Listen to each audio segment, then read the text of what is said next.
So we've just arrived here at Bendleby Ranges for our first attempt at off-grid camping, which basically no power, no water. Got a fire though. Got a fire. Yeah. Got a beer. Got a very nervous Andie. Yes. The drive-in was a bit interesting, just through some pretty rough terrain. The caravan didn't love it behind the car. You didn't love it No, I behind didn't love the it. car. Dragged a tow bar on the ground a few times.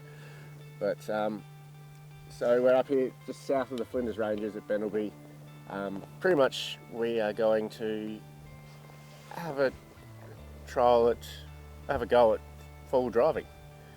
So I think tomorrow we're meeting up with Charlie from Bendleby Ranges, and he's going to give us a bit of a rundown of what we need to look out for and what we need to do.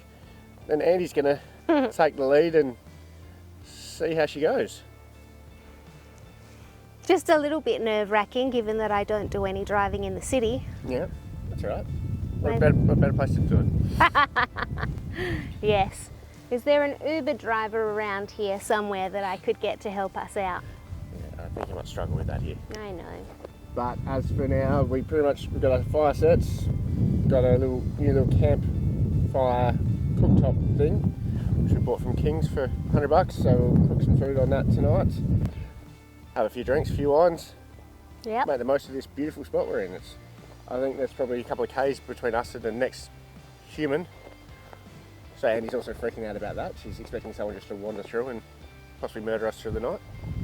I mean, it didn't help that you were saying that the entire time here you were going to murder me yourself. Yeah, okay. So it's less about other humans and more about you at this point. You frighten me. Okay. But I've got my trusty security dogs and hopefully they'll defend me.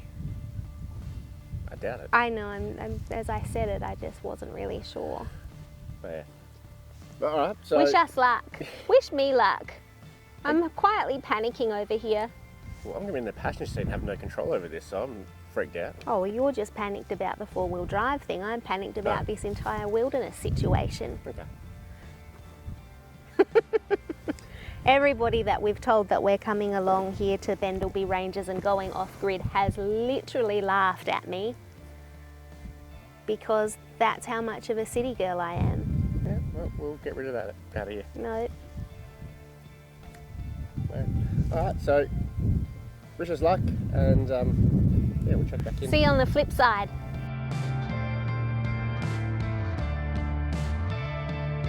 Morning. Hi. How you going? Yeah, really good. Thank you. So we stayed in our campsite last night. It was our first time off-grid. Nice. I was quietly petrified. Actually, not so quietly. I was petrified. But it's a great spot.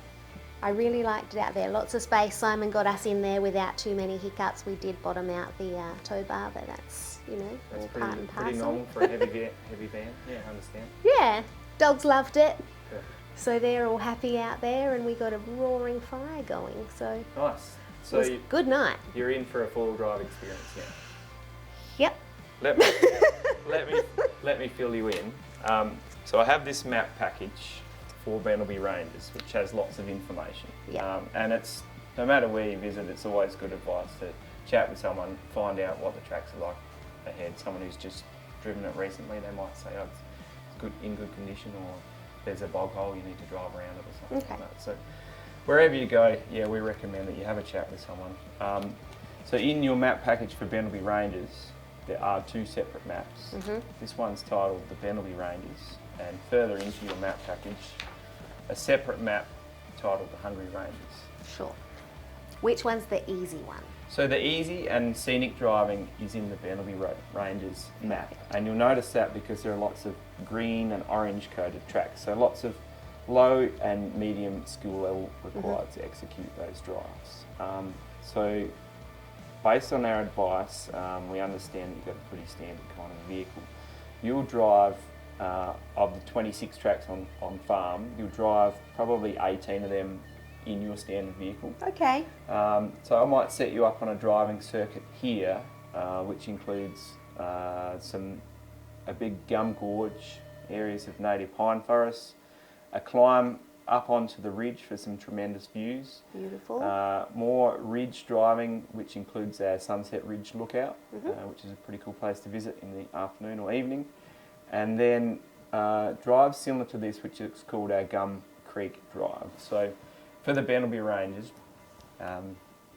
not too much rocky terrain, clay and shale, really solid, good traction, no cross slopes, so not too many uneasy feelings while you're driving. So for folks who haven't done a lot of off-roading, this is a good entry-level place to be. Nice. Yeah, cool. Nothing too scary. Nothing too scary at all. Wonderful. Got some questions. Fire away. And I'm a little bit nervous, so I took some notes. Okay, happy to help you out. On a couple of the points, you've talked about the suitability of your vehicle and our experience, and then it talks about the dual range high and low, I assume, H and L. Yes. What does that mean? The four-wheel drive is equipped with a high and low range transmission, which when selected low range, it increases your torque output and slows your travel speed, which maximises traction and gives you more control when driving. Gotcha. So for the highlighted circuit which I've suggested, most of that you will drive in high range, but Okay. For your added comfort, if you find a hill climb or a descent, you might select low range and it will slow you down and give you more control to drive through that section. Which answers my question here that says engage low range as soon as you encounter steep gradients. And my question was, are we going up or down in this scenario? But you said ascents and descents. They're Great. both on offer in your driving experience here. Fabulous. What about lock your hubs? So a modern vehicle might have automatic locking hubs, and we can reference that when we look at your vehicle in just a moment's time. But for some of the older vehicles, it's a manual engagement, which will help you which your vehicle will have a positive selection of four-wheel drive. Okay. Automatic hubs, it's a more modern approach. The vehicle selects it by itself. Do all cars have hubs? All cars have hubs, but not. I'm learning things already. Not all cars have automatic hubs. Right. So again, it's Okay. something that we can check out and say, well, here's your vehicle. Understand that it's automatic or it's a constant four-wheel drive, and then the hubs are always in four-wheel drive. Okay, that makes sense. Wonderful. You've also talked about letting down your air, presumably, or in your tyres, sorry. Presumably we won't need to do that on our easy-ish circuit. Well, it's our best advice that you do deflate your tyres, and we have a recommendation starting point which is somewhere around 25 psi. Now the background behind that, softening the tyre will soften your ride. So your typical highway tyre pressure is somewhere around about 40 psi. If we reduce that pressure to around about 25, your tyre's footprint on the ground is increased, so the amount of traction that you can obtain is increased also, and that tyre is softer, so it will help to soak up more lumps and bumps that your suspension won't be able to do. So it makes for a softer ride, and similarly you'll have less impact on the track surface as well, so less likely to spin up your wheels and that sort of thing as well.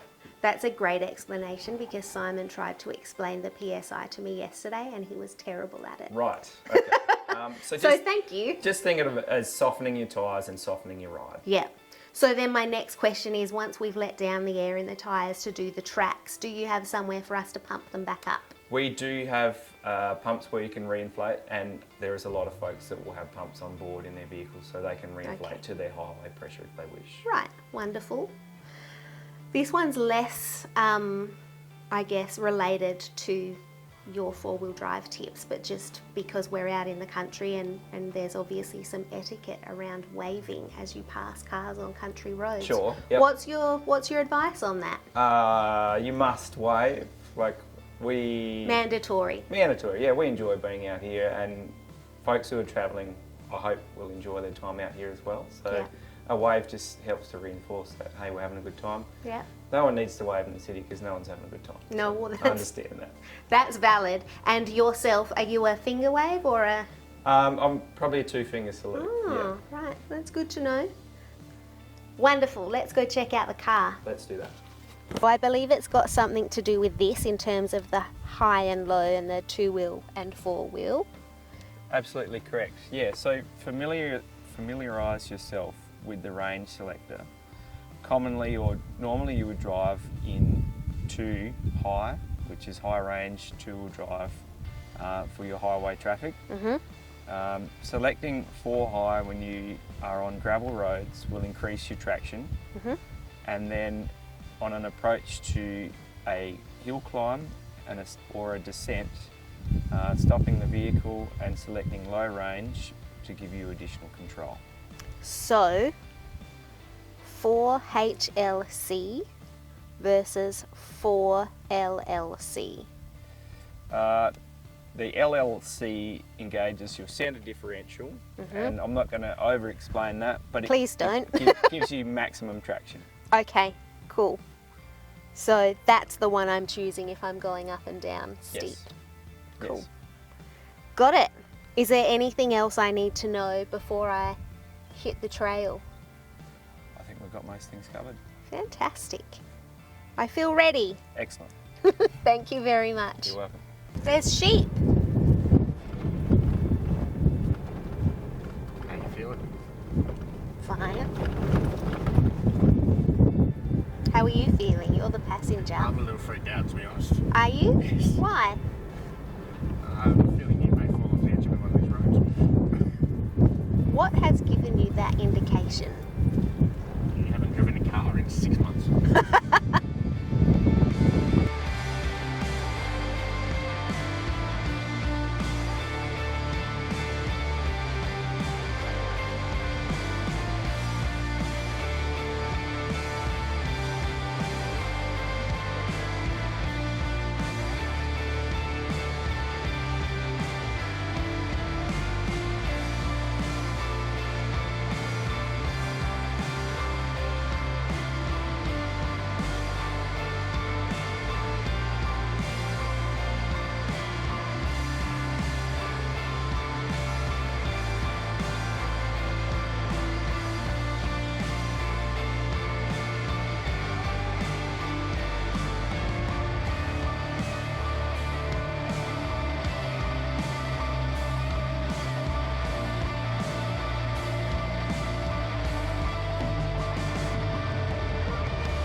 You getting a little comfortable here? I've gotten the hang of it now. How'd you find it? Easy peasy. My navigator was a bit subpar, but